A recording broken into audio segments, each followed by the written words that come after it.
1988 and 1989, UP Visayas-based anthropologist Dr. Alicia Magos had the chance to explore the mountains of Central Panay for 10 days. With a group of NCIP Region 6 field personnel taking the eastern route to Central Panay with interior Tapas Capiz as the target.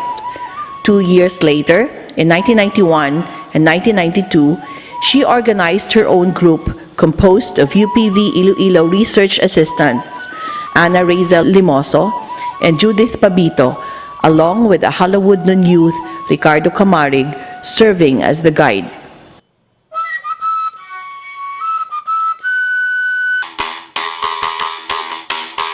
In her journey to the heartland of Panay, various agencies facilitated funding support, recognizing that there is a dearth of information in this area of research. The purpose of that trip was to see more of the Panayanon and Halawudnon barangays.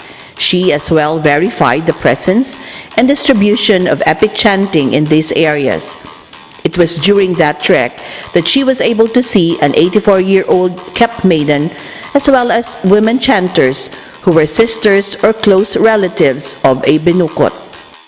She also learned that the people inhabiting the interior mountains of Tapas Capiz and Kalinog Iloilo are descendants of mountain people of interior Panay previously called by various names: Montes by Eugenio, Mundos by Yaldama, and Sulod by Hucano.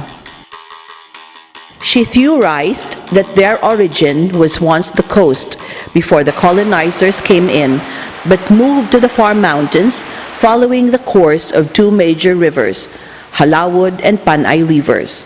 Dr. Magos also explored Central Panay in the early 1990s to clarify and strongly establish the IP identity of Panay Bukidnon and thereby clarifying their ethnic name.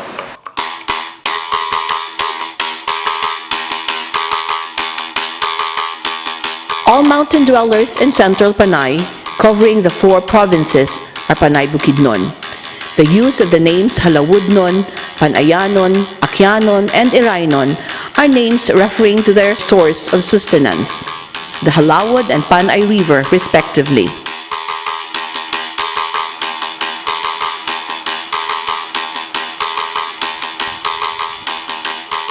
Living in Minuro or groups of houses, these villagers must have come from the seacoast but moved to the interior and near water bodies, the rivers and creeks. A Bukidnon house is usually a one-room affair that is elevated from the ground by bamboo poles and is made of bamboo and nipa or kugon. A common fixture in their household is a duyan and a lusong where they pound the rice.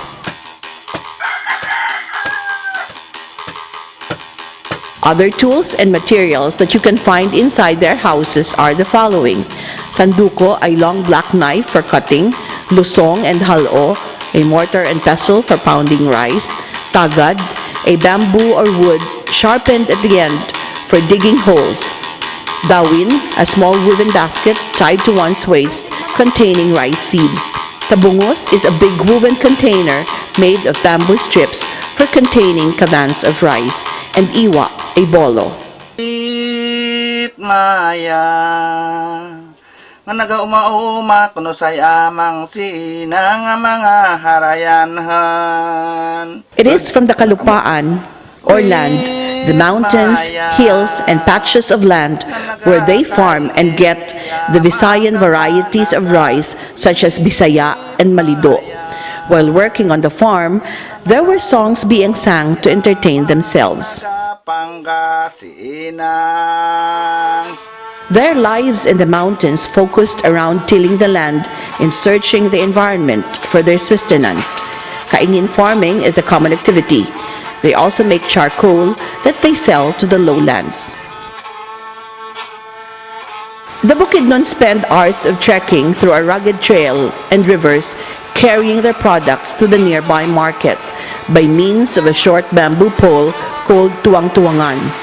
This balances whatever it is that they are transporting in their bodies and makes the baggage bearable. They also plant coffee, abaca, gabi, palawan, and other root crops. Root crops are staples during lean months when rice is not available. Weaving is a common activity for the Bukidnon because of the availability of bamboo and rattan. Products from these are used in their everyday chores and are sold to augment their needs. It is in the Katalunan or forest where they trap wild animals using balatik, limbaong, and ligpit. They place traps for wild animals such as lagid, wild boars, and deers. A limbaong is a hole big enough to trap the animal with sharp pointed bamboo sticks or luba and covered on top with leaves. Siod or baghot is a hanging rope serving as trap set on a branch of a sloping area. The tiglapak, a curved branch, tigpi, set under a tree, and once the safety is released, the pig's legs is caught. The luba, also a trap, works when a wild boar jumps on it, and if it is hit by a pointed stick, the farmer or hunter traces the blood to locate it.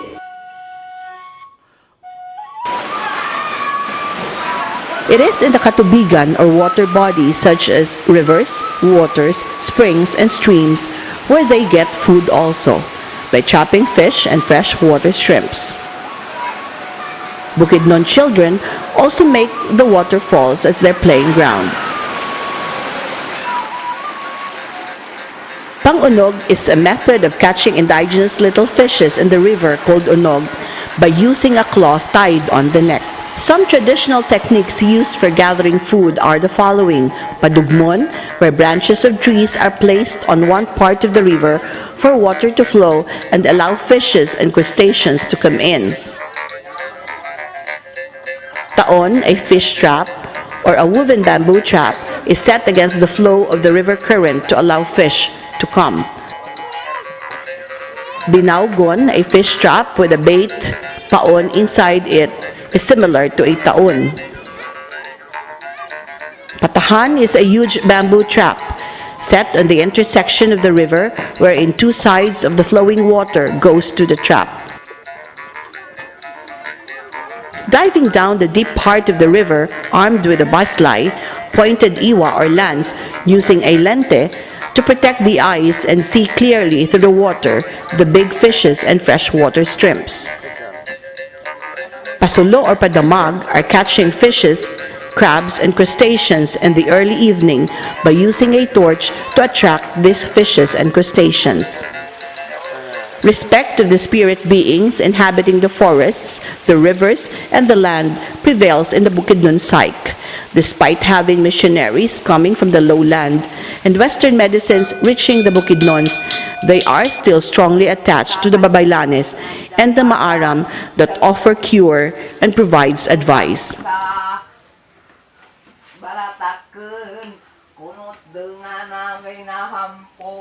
After a day's work, Panay Bukidnon would listen to the elder members of the family who would sing Sugidanon.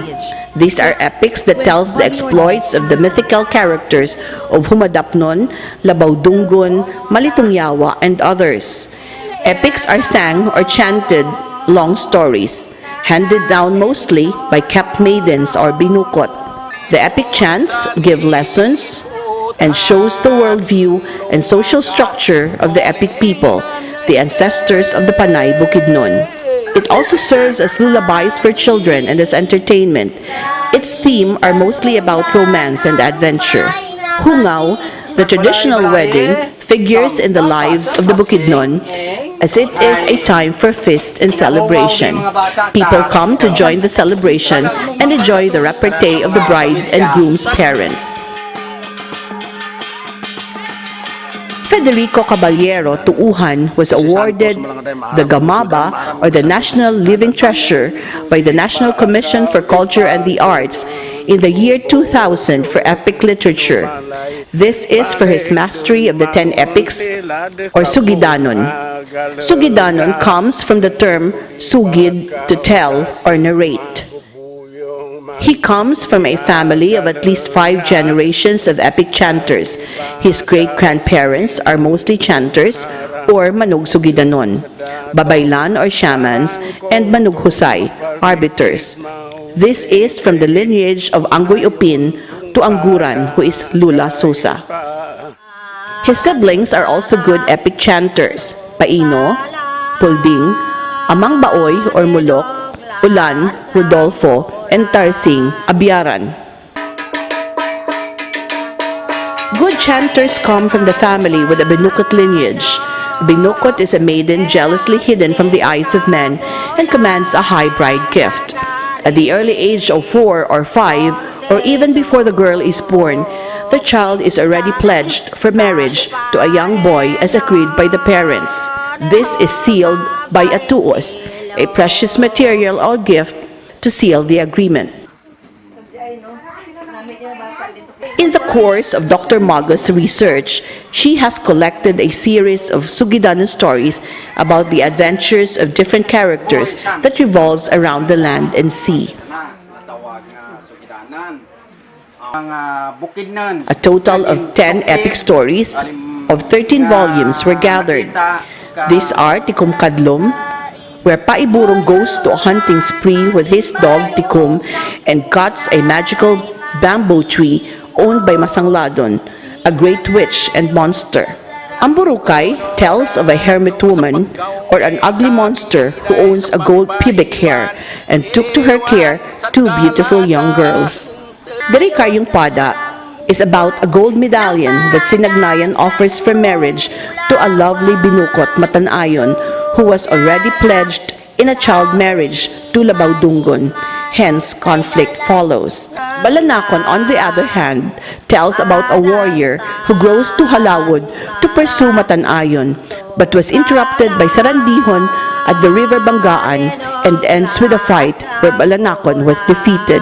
Kalampay is about a huge crab where Masangladon, a man from the underworld, falls in love with Matanayon and commands Kalampay to disguise as an island to deceive her.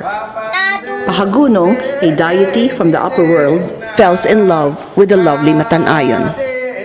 Sinagnayan is about Matanayon, who is now wife of Labaw Dungon, who longs for her sister Pinailig sa Pinggan and persuades Labaw Dungon to get her from Sinagnayan and make her his wife too. Humadapnon, in his story of 4 volumes, talks about Humadapnon 1, which is about the Tarangban, Humadapnon 2, which is Pagbalukat Kabiday, Humadapnon 3, Hungaw, and Humadapnon 4, the Ginlawan. This is by far the longest of the epics with 3-month storytelling. They tell of Humadapnon's pursuit for Mali, their wedding, and misunderstandings. Alayaw is about a sweet-scented flower. The beautiful Malitong Yawa was pursued by the handsome Humadapnon using a garland of sweet-scented flowers called alayaw. Nagbuhis, a ceremonial ritual where ayon, now an old woman gets sick and performs a ceremony of power transfer to her daughter, Mali. All conflicts in the epic are settled with Laoncina as arbiter, or Manughusay. When Federico Caballero became a Gamaba awardee, a balay turunan was built in Garangan and later in Agkalaga to propagate the culture. Every Saturday, children would go to school and learn about epic chanting, weaving, and playing of musical instruments, as well as binanog dancing.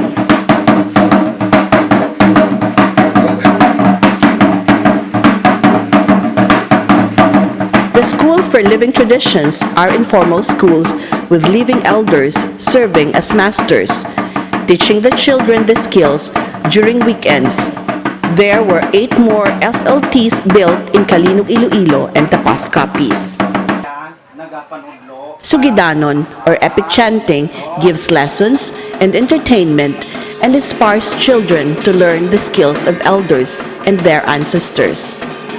Binunog dance, an eagle hawk dance mentioned in the Sugidanon, still survives today to remind the younger generation of their binukot ancestors who are good dancers.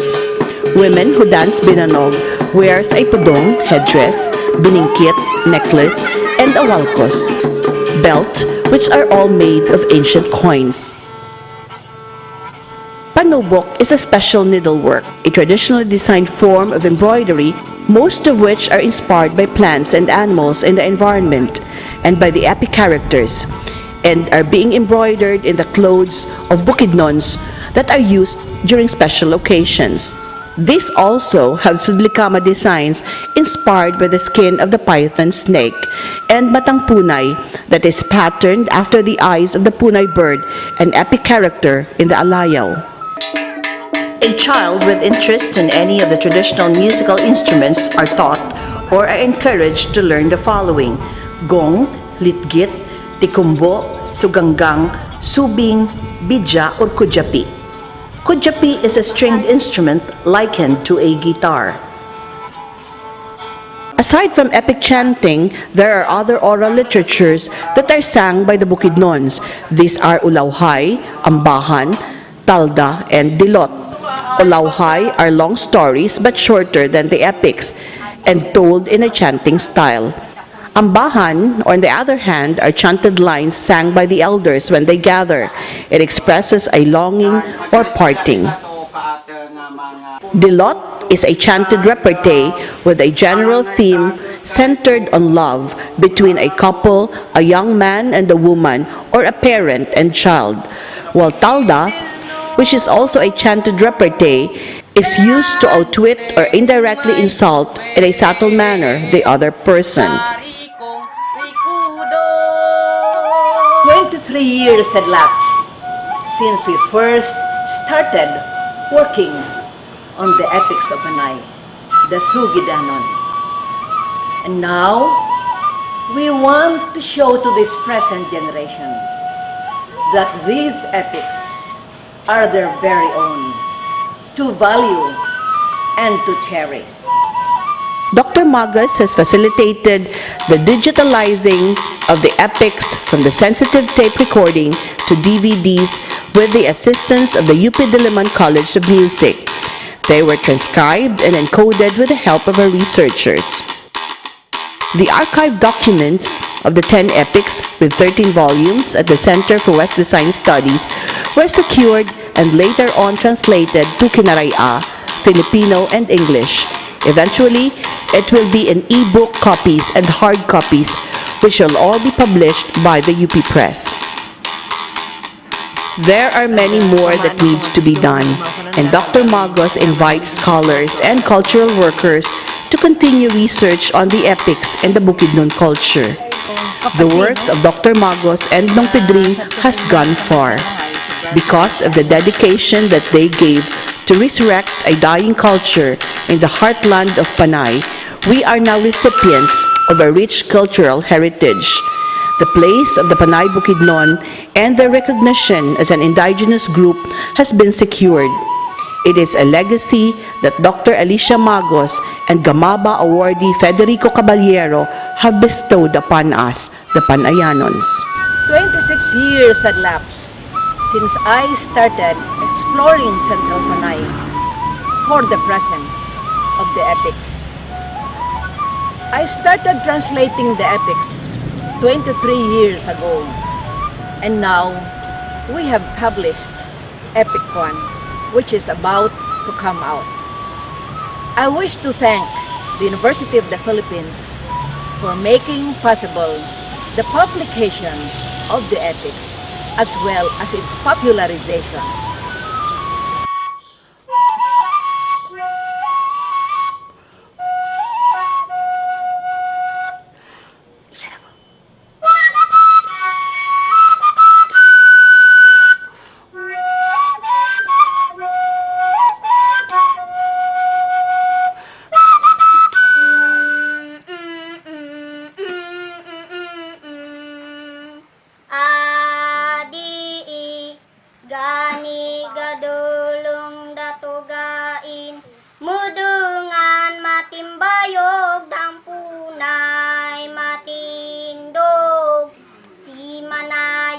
sa rambuan ng pada sa kurong bulawan. Sulod lang sa uriman in manok pa'y balay nadunggan ano pa'y nabatinan kaginoong harang doon kadatong parang kutonit masimburot pa'y dangkot masibot pa'y dunikop marurot si punay matabog si man